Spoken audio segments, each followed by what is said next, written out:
Sadio Mane is on record for the fastest hat-trick in Premier League history. Cut. It took Mane 3 minutes to score a hat-trick. Cut. That's your point. Yes, it took Mane 3 minutes to score a hat-trick. What is 90 minutes? A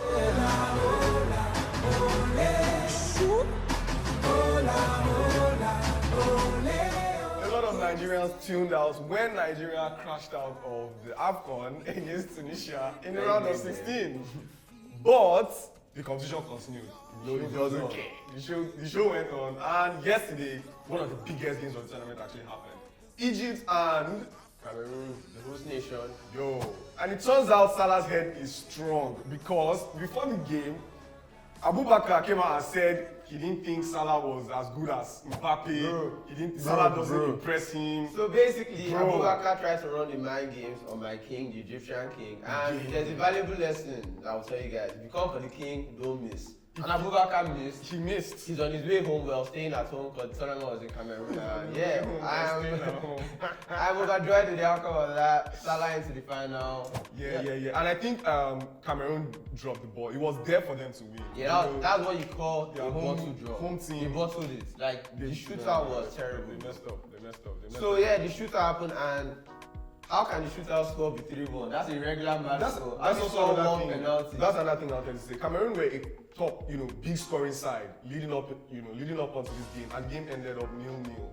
So that's what, remember after Egypt played, I can't remember who Egypt played, but that's the thing that I noticed about Egypt, like, they stifled the opposition. So that's good. So that's the thing about Egypt, especially throughout this Afcon tournament, their defense was on point, you understand? And that's why people felt like they weren't really doing well. Their defense was on point, and then they left the rest to maybe Salah and, the likes at the top of the pitch to make things happen. So it was just a nullification of the Cameroonian attack, and really unfortunate for our viewers out there in Cameroon. But I think we have to mention those penalties, man. Those were some of the worst penalties I've seen. And you could just see it in the eyes of the players before they took their pens. Like, it's almost like the Cameroonians didn't prepare for the shootout. And the Egyptians were all ice cold. All their run of serious. Like, Salah didn't even take a penalty because the boys did the business. Yeah. And I think that was really big for Egypt. Big things for Egypt. And it sets up a final. A blockbuster final. They face Senegal. Senegal, who they will also face in the World Cup qualifier. I am calling this final the Liverpool derby.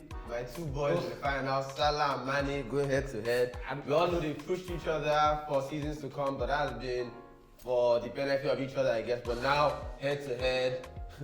Now the kind it's a civil war. This is the kind of things I don't like. It's a civil war, man. The Liverpool group chat is Senegal is playing Egypt. As now, Liverpool fans are talking this one, that one. Please, it is Senegal versus Egypt in the finals of the Afcon 2021, happening in 2022. Well, that is true. In Cameroon. I feel that for the good of the competition, the publicity, the media coverage, the biggest two African players going to in the final. The world is going to be watching, and I think this is a big reason. Two of the biggest African players facing off in the Afcon. I think it's big. Going for gold in the shit. You couldn't write the script better. This is moving on to the finals now. I just want to ask you: do you think the highest goal scorer trophy is already won by Vincent Abubakar, who has 6 goals at the moment?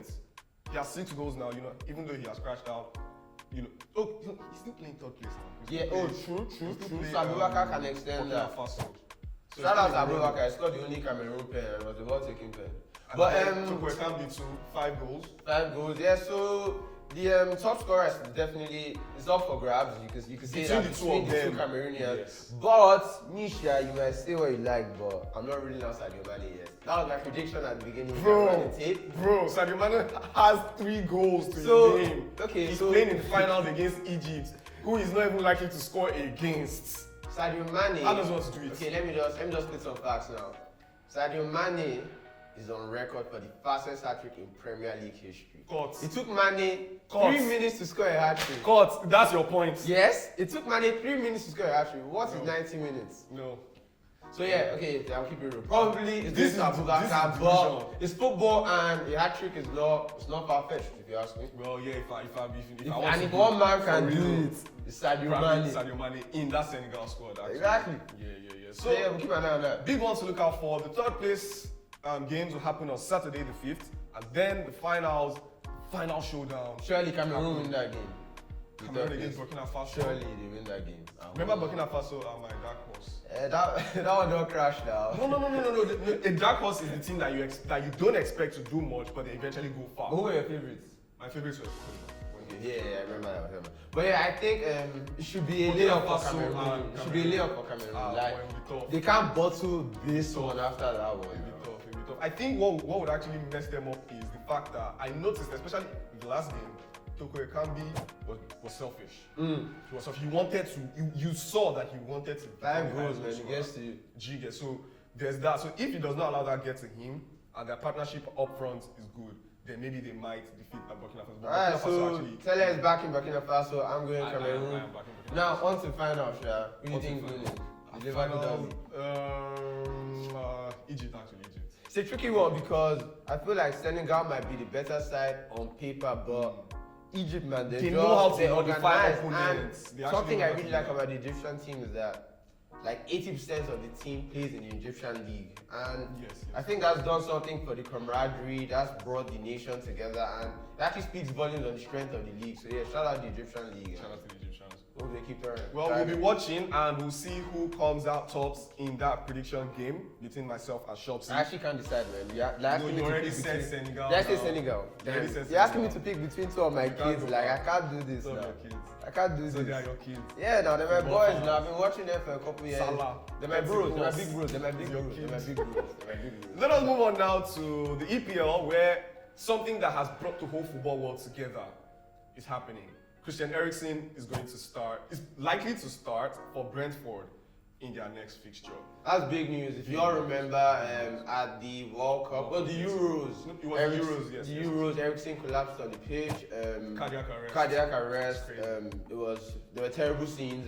There were doubts that he might not play football again. He left Inter Milan. But now he's been picked up by Brentford. He's back in the Premier League, and I'm so happy. I'm pumped. I'm really psyched because he's actually a very, very good player. He's one player, and he seems like a genuine guy, yeah. So he's just somebody you want the best for. And for Brentford to be picking up a player like this, like I honestly think Eriksen is one of the best world-class players in the Premier League era. Player. Like you can call him a poorer man's Kevin De Bruyne. Like left foot, right foot, set pieces, you can cross a ball, you can hit the ball from range. I think so technically gifted. Poorer man's Modric. You say Modric? I'll say De Bruyne because Modric can actually play in midfield. Modric can be a deepest midfielder. But I don't think I can do that for Eriksen. But yeah, Eriksen, wonderful player. And Brentford, Thomas Frank has come out and said that this might be Brentford's greatest ever signing. And I believe him. Hopefully, it's a 6-month deal at the moment, but hopefully he proves his fitness and he can grow. Leading up till the end of the season, and still on transfers in the EPL, Lingard is in the news. Lingard has come out and said he did not say he wanted to take a break. The club gave him a break. But what's happening with players coming out and saying they didn't say what they said? And like, this is weird with Manchester United. And what you said. So there was the Martial thing where Martial had to say on the story that I always play. And he said Ragnick lied. And then he said Ragnick lied. And then now Lingard is saying the same thing that Ragnick lied. That Ragnick lied essentially. Ragnick a liar. And then there's also Pogba saying he's fit. The manager saying he's not. Pogba posting on Instagram. I don't know if that's something to keep an eye on. But yeah, Ragnick he's been moving funny. I'm not gonna lie to you. I think the communication in that club needs to. And he's giving off. Speaking of Ragnick, he's giving off Arteta vibes. The way Arteta is losing players and all that. Like this is how it goes. It starts small. Like you can't be lying on your players now. How can players you don't hear that in clubs that are running well? A player coming out on social media to say the manager lied. Talking about Arteta losing players, he lost Aubameyang. Aubameyang pulled off an Odell Wingy. Bro. January transfer, deadline day. He ran. My guy ran to Spain. But bro, God loves the trier and he pulled off. He pulled it off. Now Aubameyang is a Barcelona. Aubameyang pulled up his Spain, his cover letter, his CV, resume, everything. Xavi, I said Xavi, make this thing happen for me. I'm not going back to London. And he got the move. Barcelona have been in terrible times of late. Aubameyang, they get a top striker. There are questions about his attitude and all that, but when firing, he did a lot for Arsenal, he did a lot in the Premier League. He won the Golden Boot, he won the FA Cup, so he has to be given the respect, and let's see how it goes. And there's just about that famous Dortmund link-up between Ousmane Dembele and Aubameyang. They were I forgot about that, but aren't Barcelona a joke right now, because aren't they supposedly losing Dembele? When they supposed... No. They told Dembele to bounce go, but he has not gone yet. So he's still a Barcelona player for, So yeah, we'll see if he gets minutes. That's a player I also really like, and hopefully he gets back to doing what he does. Yeah, I do hope they link up and they link up well for. No, sorry. I don't hope they link up well for Barca. Right, you know What? Barca, but I hate Barca. I might love Barca. Ew. As you can see, I'm repping the boy Messi. Ew. Glad to have the Barca kids in the background. So I feel good. I feel comfortable. I feel disgusted. Let us wrap up England football there and move on to UFC. Big one in UFC. Israel Adesanya facing Robert Whittaker on the 12th. No love on Valentine's. They are fighting for the middleweight belt. The second fight easy. between the two of them. Israel Adesanya won the first one conveniently. This one is going, You think it's going to be something? definitely. No, I think Israel. Is he talking the big talk, saying that this guy can't keep up with him, that he hasn't figured out that it's just going to be a repeat of the last time? What are your predictions? Man, I'm backing Izzy, Sha. Fam, straight up Israel, man. Israel seems to have a proper fighter's IQ. Yeah, that guy. That's what he uses to beat His ice all his cold, his opponents. striking is unreal. Guys, Sabi. Top fighter. Guys, Sabi. We'll see how that one pans out. And to wrap things up, do not forget, the Access Bank Lagos City Marathon is happening on the 12th, same day as that UFC fight between Adesanya and Whittaker. Look out for that one. I think you can actually register to run in the marathon. Yeah, register to run, Me, get I fit. don't have the lungs for it. I will watch you guys. I will give you glucose, give you water, cheer you on. Yeah, get. So yeah, do what you need to do this week. Get your shoes ready, get your Yep. playlist ready, and yeah, get out there, do something special. Be a part. of Accomplish something. something. Why not? Yep. And I think that's where we'll put a pin on it. That's an episode. We'll be back soon. Catch you guys in the next one. Like, subscribe, all that stuff.